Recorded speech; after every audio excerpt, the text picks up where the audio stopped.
मैं हिंदू हूं, मुझे फक्र है, पर सिर्फ भगवा पहन लेने से कोई साधु संत नहीं बन सकता है। दर्द होता है कि जब धर्म की बात को एक पॉलिटिकल इवेंट बनाया जाता है। गांधी जी खुद बैरिस्टर थे, उसने कभी नहीं कहा मैं गरीब का बेटा हूं, पर जब देखा कि मेरे देश की आजादी की जरूरत है तो सूट बूट छोड़ के धोती पहन के आ गए और आधी धोती पहन के इस देश को आजादी दिलाई। आज कोई कहता है मैं गरीब का बेटा हूं और 10 लाख का सूट पहन के बड़े इंडस्ट्रियलिस्ट की सिर्फ सेवा करता है तो उससे भला नहीं होगा। कहां पैदा हुए वो जरूरी नहीं है, आपके मन की मंशा क्या है देशवासी को उससे फर्क पड़ता है। अमेरिका में चुनाव चलता है और वहां जाके कहते हैं अब की बार ट्रंप सरकार, और फिर क्या हुआ?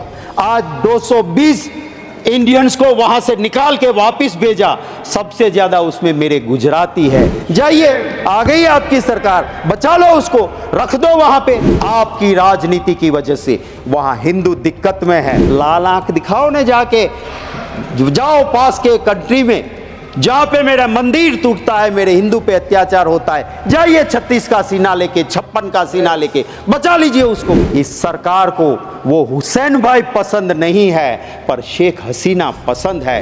कभी दुनिया में हिंदू को कभी दिक्कत नहीं आई थी, और जब से राजनीति के लिए हिंदू मजहब के सही अर्थ को छोड़ के नया अर्थ निकाला, जियो और मार डालो, मेरे धर्म का मतलब था जियो और जीने दो, जियो और मार दो आया। और उसके बाद जहां जहां भी बाहर हिंदू रहता है वहां दिक्कत होती है। अरे मेरा हिंदू धर्म तो वो है सर कि चींटी काटती है ना हमें, उसे खाना जाके परोसो, वो मेरा हिंदू धर्म है, उसे मुझे फक्र है। मेरा हिंदू धर्म वो है, वो कहता है वसुधैव कुटुंबकम। मेरा हिंदू धर्म वो है, वो कहता है आत्मा अमर है, आज आत्मा अगर मरेगी तो किसी और के घर में पैदा होगी। और इसी वजह से पूरी दुनिया में जहां हिंदू गया, जैसे दूध में चीनी मिलती है, मिल गया। दुख होता है सर, जिसके माँ बाप ने आजादी की लड़ाई में भाग लिया, हिस्सा लिया, इस सरकार को वो हुसैन भाई पसंद नहीं है पर शेख हसीना पसंद है। इस बात को जब मैं देखता हूं तब मुझे दर्द होता है कि क्यों आप ये करते हो। हमारा संविधान कहता है विदेश नीति में भारत की सरकार कभी किसी दूसरे देश की नीति में कहीं भी चंचुपात नहीं करेगी, ये हमारी विदेश नीति कहती है। और हम क्या करते हैं? मैं हिंदू हूं, मुझे फक्र है, पर सिर्फ भगवा पहन लेने से कोई साधु संत नहीं बन सकता है। दर्द होता है कि जब धर्म की बात को एक पॉलिटिकल इवेंट बनाया जाता है। वो रावण था, ऋषि का रूप लेके सीता मैया का हरण करने गया था, उसी तरह सत्ता के हरण के लिए अगर कोई संत का, ऋषि का रूप लेता है, मुझे दर्द होता है। वो मेरे मजहब को बदनाम करता है, मेरे धर्म को बदनाम करता है। ऐसे को साधु संत कहलाने का कोई अधिकार नहीं है।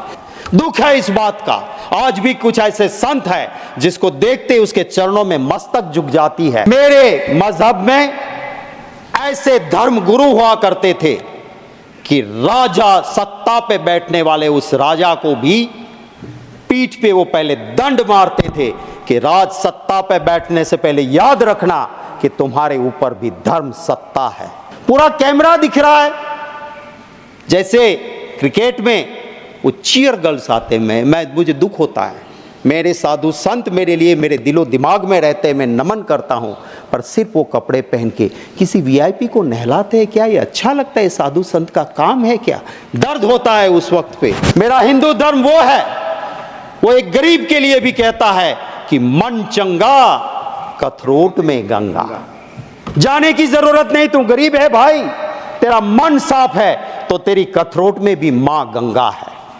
और जब मां गंगा के पास, शास्त्र कहते हैं, कोई गलत आदमी जाके स्नान करता है तो मां का प्रकोप भी उठता है और निर्दोष लोगों को जान भी जाती है। मैं सरकार से महोदय आपके जरिए विनती करता हूं, बता दीजिए नाम उनके, कौन कौन वहां पे गए थे, किसकी मृत्यु हुई है। जब जम्मू कश्मीर में जाते हैं देश के गृह मंत्री कहते हैं सरकार बना दो हमारी, ईद और मुहर्रम पे मुफ्त में गैस सिलेंडर देंगे। अरे भैया गुजरात में तो कब से बनाए हुए हैं, दे दो रामनवमी पे, दे दो जन्माष्टमी पे मुफ्त का सिलेंडर, वहाँ क्यों नहीं देते हो भाई? क्या हमें ज़रूरत नहीं है? दूसरा कहता है तो कि रेवड़ी बांट रहे हो। तो वोट के लिए आपको कुछ भी करेंगे। जम्मू कश्मीर में पहले कहा बाप बेटी ने बहुत लूटा, फिर बाप के साथ भी सरकार बनाई, बेटी के साथ भी बनाई, और जब देश में दिक्कत लगी चुनाव जीतने में तो बिना तलाक बोले तलाक भी कर दिया। तो ये क्या रीति है राजनीति की? मैं सिर्फ चंद लाइनें जरूर कहूंगा। आज के माहौल को देखते हुए झूठ बिकता है, झूठ बिकता है जुमलों के बाजार में। मुखबिर देशभक्त हो गए, मुखबिर देशभक्त हो गए जुमलों के बाजार में। आजादी के दीवाने देशद्रोही हो गए ये जुमलों के बाजार। कि हमें चिंता करनी होगी उस युवा के रोजगार के लिए, उसको रोजगार नहीं मिलेगा, देश में लॉ एंड ऑर्डर नहीं बचेगा। हमें चिंता करनी होगी महंगाई की, उस गरीब के पेट में अगर अन्न नहीं जाएगा, इस देश के लिए बड़े बड़े लोगों की बात हम उद्योगपति के विरोधी नहीं है।